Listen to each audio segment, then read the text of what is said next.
Oscar, so you actually went to America Got Talent. That's insane. It was insane. One of my best friends, I got like a big crush on her. I got signed to the biggest label in Sweden at 10 years old. You're an angel in disguise. All I see is your hazel eyes.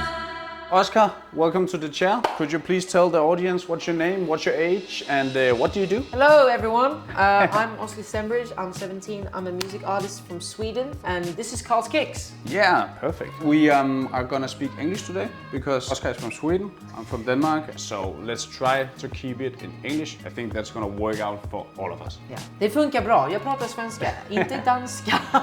Exactly. Oscar, welcome to the chair.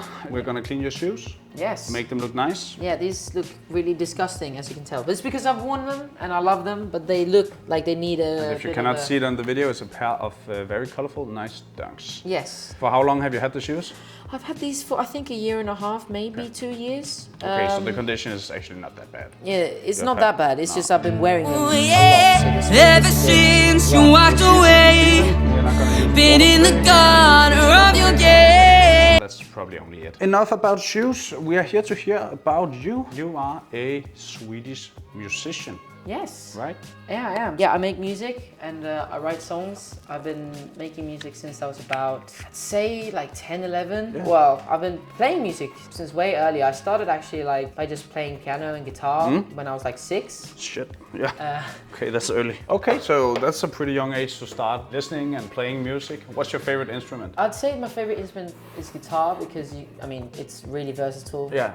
There's so many music genres you can make with guitar, but I also play piano. Okay. Drums and bass. Are you serious? Yeah. Are you good at all the instruments? I think I'm okay. Yeah. Awesome. That's impressive. Oh, thank you. You started out really early as a hobby, but when did it start to become more serious? Yeah. So I got signed to a very big label. I got signed to the biggest label in Sweden at 10 years old. Awesome. Sent to Universal How did Music. they discover you? It was through Instagram. So I decided to post a lot when Instagram, back in its heyday, like in maybe, when was that? Like 2000, what would that be? 2018, 17. So I was like maybe 9, 8. So I decided to post a lot of covers, like me singing on the piano or Were you singing it at home? Yeah, singing. So like I'll be singing like a cover and playing guitar or piano at the same time. And people really enjoyed it. And then I was at this thing in Stockholm, and we did like it was like a voice camp type thing, and then we did like fake auditions in front of like A&Rs for record labels. So I did mine, and they were actually the guy who signed me. He was just like, "We're actually here to sign you, and we wanted to make sure that you were here, and I wanted to see you in person." How did that feel at such a young age? I was blown away. I was just like, what? Me? Was like, it scary? Was it scary or? It wasn't scary. I mean, it was probably a bit like nerve-wracking because it's like it's not every day that you get put on a big record label. No. Especially at that young age. But it was insane, and I was super excited, like as any like 10 or 11-year-old would be when I signed. Could imagine. What happened next? Then I started to do it properly. I started releasing songs, and I started playing more gigs. How old were you when you performed in front of a lot of people? I started actually by like busking on the street, so like street performing. Like for example, if you see someone like on like one of these corners, like outside, if you go outside like Karl's Kicks, you'll probably see like tons of these corners. I had one of those in Malmo, which was kind of not like my spot. But I always went there like every Wednesday and every like Saturday and played for people. But it's a good way for musicians to practice to get a crowd going and get their attention and entertain, because at the end of the day when you're performing live, you're entertaining people. So basically I was with the label for a long time, and I have actually no regrets within that part because it actually taught me a lot about like the music industry and like what on earth is even a session and to get that work ethic going it is a job, but I love my job, and it's like, and you got to work very hard to be able to be in music, so it's really helped me to get like a good work ethic. But I left actually my label to be independent because I wanted to make more, I guess, indie music. Wow, was that a big jump for you? I mean, of course it was at the time it was a very big decision, and obviously there's a lot of pressure with that because it's like, I felt like I was maybe letting people down or something, but actually my label were like, they were really supportive. Okay. And they were like, yeah, you're really young. I think I left when I was like 12, turning 13. I'm like, you're really young, just go do you, man. And it was like really have fun having you here. And if you ever need to, like, you know, contact us, just let us know. Nice. And, you know, so they were super happy with it. Well, maybe not happy, but they were very supportive. Yeah. That's the right word. They were very supportive. And after I left, I started writing my first EP. And that one was about, like, I wrote a lot about anti-bullying and stuff. Because I was really quite a lot as a kid in school. Obviously because I was doing music and no one else where I lived, or at least in my neighborhood, did that. For anyone who's maybe watching this video and going through something, it's going to be better. You'll come through the other side. It'll take the time it'll take, but you'll get there and it'll be better. Trust me, because I've gone through it and everyone goes through it. So just hang on. That's a good message. Yeah. And it's true. So. Yes, it's true actually. Listen to what Oscar is saying, it's true. But then I started writing my second EP. How long did you spend? I spent about a year to a year and a half writing the EP and then another 6 to 7 months recording everything, recording music videos, making content, the storyline. It's out? It's, by the time you're watching this, it's out. Okay, nice. And it's Go and give it a listen. Yeah, it's called How Did We End Up Here? And basically it's like about lots of different things, but it's, for me, I wrote it because I wanted to get some personal things off my chest, you know, about like my first heartbreak and how it feels to be dumped by someone.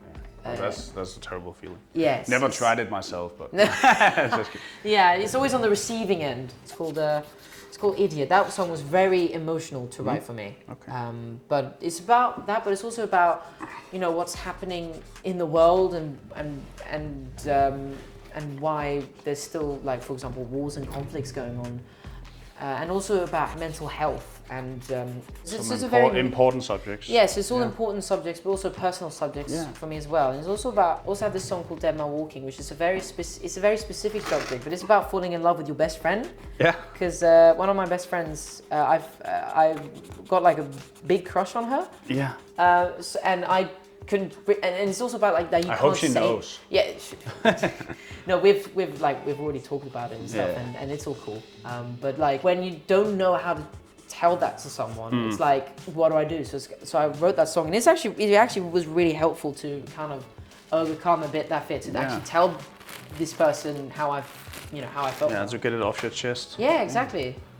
That's also a really cool thing about songwriting. It's like therapy in a way. You can get a lot of stuff off your chest with songwriting. Yeah, nice. It's not something I'm gonna try to recreate because I don't have a single tone in my body.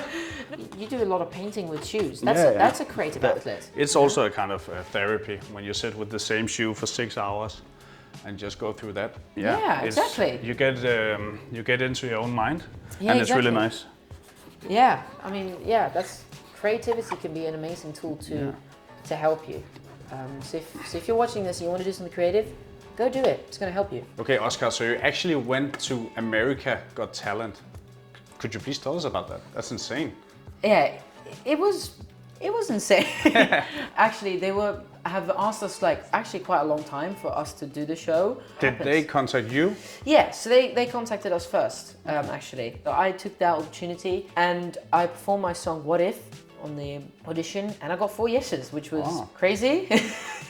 I'm not gonna lie, that was mad. And then I obviously got through to the live shows, and live show, that was even crazier. They have 70 cameras on set. Wow. Which means like, unless if you're like in your hotel, you're not safe from the camera. So when I was talking to my friend, just like chilling backstage, they literally said, can we do that again? I didn't get that on the microphone, and I had this massive boom mic over us, and I'm like, oh my gosh, where did this come from? So yes, there's tons of cameras. That's insane. So you're telling us that we need to upgrade our studio? No comment. No, but. And how old were you? I was 16, so it was just last year. Yeah, young boy. Yeah. How was it when you got told that you weren't gonna continue? I mean, obviously it was really sad. Mainly also because like I actually had a lot of fun doing it, which was. Probably also meet some nice people and I actually have a great made time. Tons of friends, and who I'm still in contact with loads of them. So it's made this community of other like creatives and talented people, and also the bar and the level of just like work ethic and stuff was so high, and it was really inspiring to see like these people are working like really hard to actually like fulfill their dream. But people know me either from like maybe that or when I performed in front of the royal family, which was also crazy. Yeah, we haven't heard about that. You told me just before a little bit about it, but could you tell the audience? Because I really want to hear also. Yeah, so it was 2020. We were all locked indoors except for us Swedes. And I got the call up to perform for the royal family, specifically for Swedish family. Yeah, for the Swedish royal family, specifically for Kronprinsessan Victoria, the Crown Princess Victoria, for her birthday. That's the only time I've ever been nervous. I don't know why I never get nervous, but everyone else, all the other artists and like acts, were so nervous. So I also got nervous as well. Because everyone else got nervous. How did it go? It went really well, actually. Yeah. They were basically, like, if I'm standing here, they were right where Mr. Cameraman is sitting. For context, cameraman is behind this camera. So they were, like, super close. Yeah. And so it was super intimate, which is like, oh my gosh, that's the royal family. And okay, now I need to perform. Okay, let's go.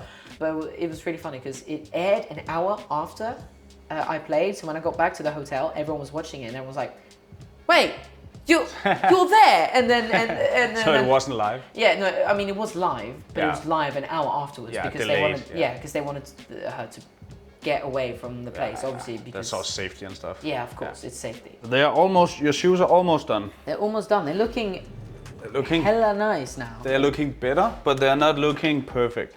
And that's because, as I told Oscar before, we cannot make the shoes wet or we cannot use the steam machine, so I'm dry cleaning them. It doesn't give the best result, but that's not the point of this video. No, but they already look like, I mean, look at this. Like, obviously there's a bit of damage there on the back, but that's damage. Yeah. But I mean, compared to when I came into the shop versus how they look almost like a brand new shoe. Like, obviously there's a little bit of scuff, but it's just like, this is like, yeah, this looks already 10 times better. Like, thank you, man. Studio. And it has been extremely exciting to hear such a young man who has achieved so much and is following his passion. So I know there's a lot of people out there who's watching who probably has a dream themselves. Maybe they want to be a musician, they want to be a rapper, they want to be something else creative.